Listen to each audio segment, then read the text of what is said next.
Olá, tudo bem? Aqui eu vou falar para vocês sobre muco fértil.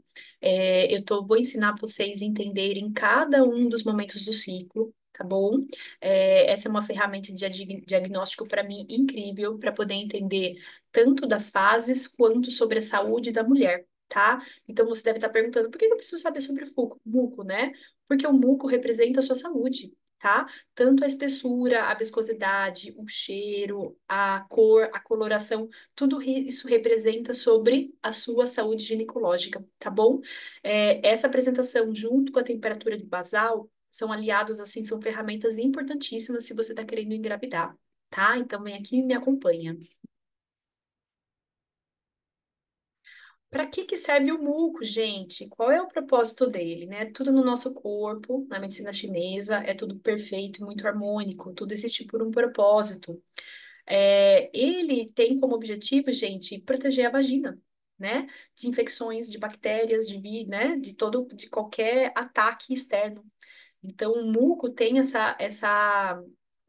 faz essa barreira no colo do útero. Outro papel muito importante é quando você está ovulando, ele é um mecanismo super importante para que o espermatozoide consiga, né, consiga subir o canal da vagina, seguir até a trompa para poder encontrar o óvulo para ser fecundado, gente. Então, ele é de extrema importância no período fértil, tá? Então, o muco, ele assume diferentes características com o propósito de atender, né, cada uma das fases da mulher, tá bom? Então, por exemplo, o muco viscoso, né? O muco, ele pode capturar o espermatozoide. O pouco muco, né? O espermatozoide, ele não consegue seguir o caminho dele, adentrar na vagina, tá? Ou um muco muito espesso, o que que acontece? Bloqueia a entrada daquele espermatozoide na vagina, gente. Então, olha só quanta coisa sobre o muco, né? E o muco perfeito vai fazer com que o período fértil, né? Que esse encontro seja milagroso e espetacular, proporcionando aquele bebezinho para essa mulher, tá bom? Aqui, deixa eu subir a minha janelinha, eu quero explicar para vocês sobre os mucos, né? A diferença dos mucos. Então, vamos lá, na menstruação, né, tem o sangue, que ele se confunde, então a gente fala que é o muco seco, e após a menstruação, continua seco a vagina, tá bom? Você acaba não sentindo nenhum muco, é bem ressecado até. Aqui eu vou falar para vocês sobre os mucos, né? Considerando o ciclo de 28 dias, tá? O ciclo da mulher, ele é entre 27 a 33, 34 no máximo. Se o seu ciclo está muito adiantado ou está muito alongado, existe alguma questão que precisa ser vista, né, no aspecto de saúde ginecológica, tá bom? Então, considerando o ciclo normal de 28 dias, aqui para ilustrar, né, eu vou falar sobre cada uma das fases. Então, a segunda aqui, a gente passou da menstruação, né? Que é de logo após a menstruação, ele é seco e ralo, que a gente fala que é isso, você não sente, né? Quando você limpa, né? Depois de fazer xixi, você não sente absolutamente nada. Segunda fase, é um grudento pastoso, ele se quebra, você faz assim, ele se quebra, ele normalmente fica no dedo, tá? Ele é um pouquinho amarelado e ele, tipo, ele é mais denso aqui, ó, e você não consegue, se você faz assim, né, com a mão, ele cola no dedo, tá? Ele não tem esse aspecto de grude. É, A terceira fase é a parte cremosa, né? Aqui a gente pode estar fértil, né? Mas o nosso corpo está se preparando para essa fertilidade. Então a gente está falando em torno do sétimo ao nono dia, mais ou menos, né? Contando a partir do primeiro dia da menstruação. Então, desceu para você o sangue no primeiro dia, né? É o número um.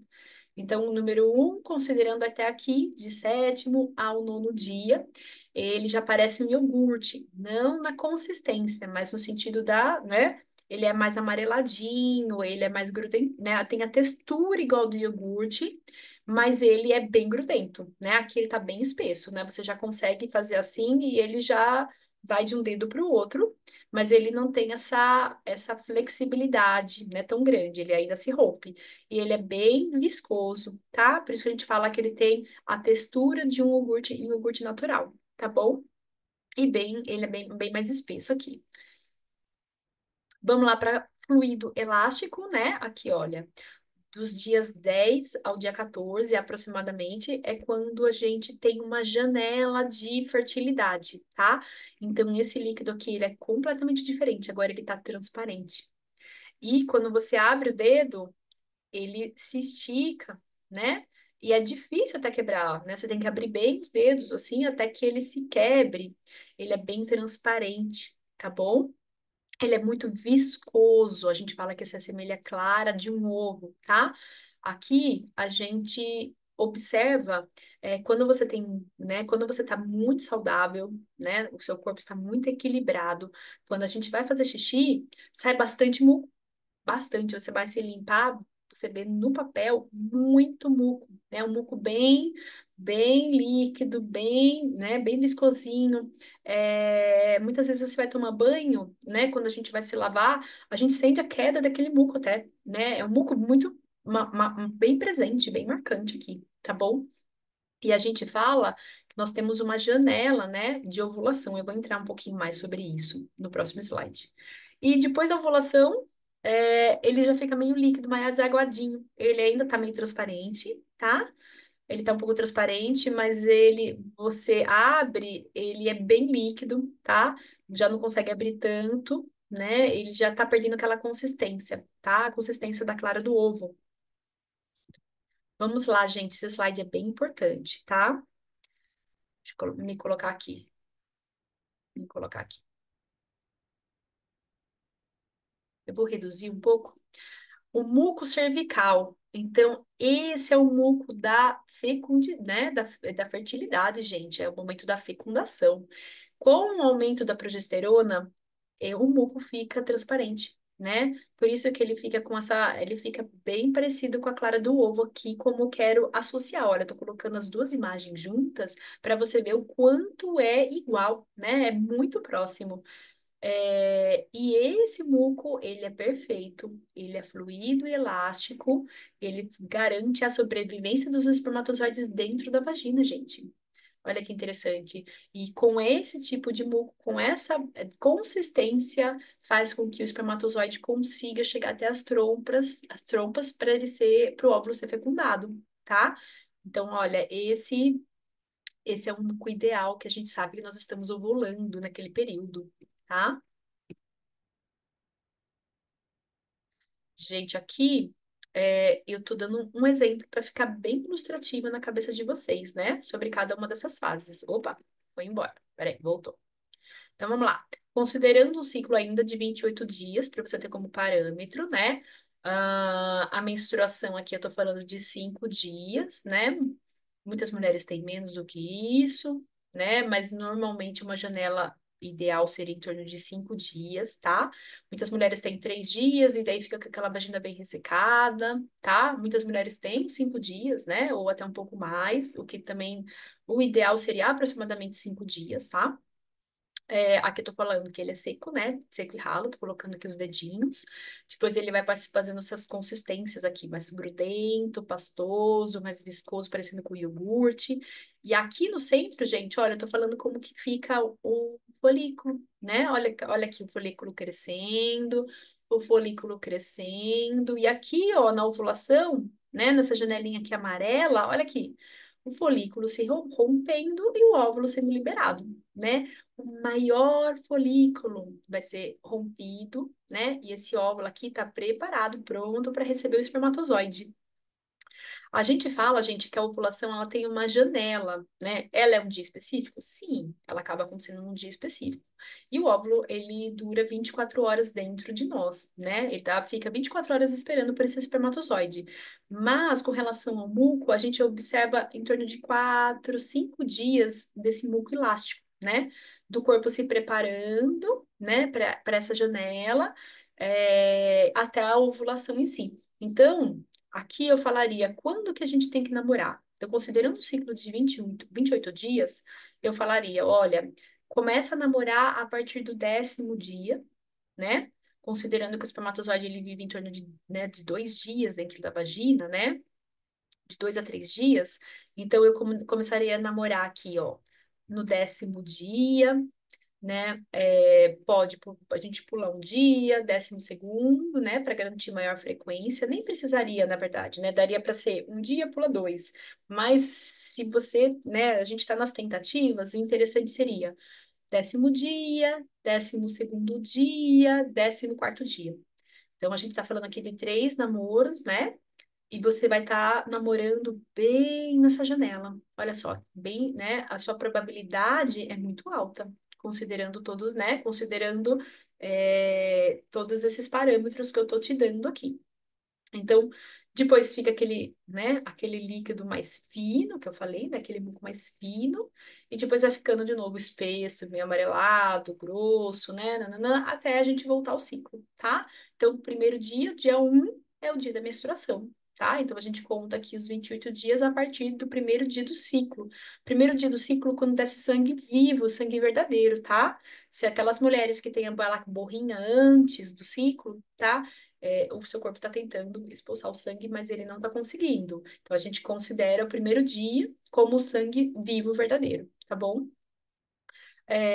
Então, por exemplo, o meu ciclo é de 30 dias, né? Então, vamos lá, 28, 29, 30 dias, 2 dias. Então, a gente considera aqui, ao invés do dia 14, essa ovulação vai ser no dia 16, né, aproximadamente. Então, você vai empurra esse período aqui para 2 dias, tá? Meu ciclo é de 32 dias. Então, a gente empurra aqui esse período, essa ovulação vai ser lá para o 18º dia, tá? Então, a gente vai fazendo assim, para vocês poderem se adaptar a esse ciclo dentro da sua realidade. Muco fértil, né? Todos nós devemos ter muco? Sim.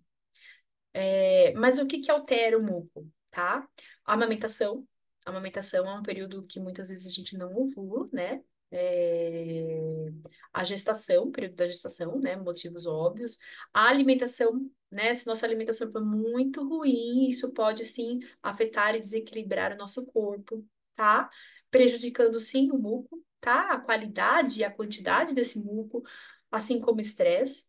Tá? Os contraceptivos hormonais, porque eles fazem, acaba sendo tudo muito artificial, né? Acaba sendo mecânico, não é, né, um ciclo regular da mulher de maneira natural, né? Então isso altera as infecções sexualmente transmissíveis, os lubrificantes atrapalham, tá bom?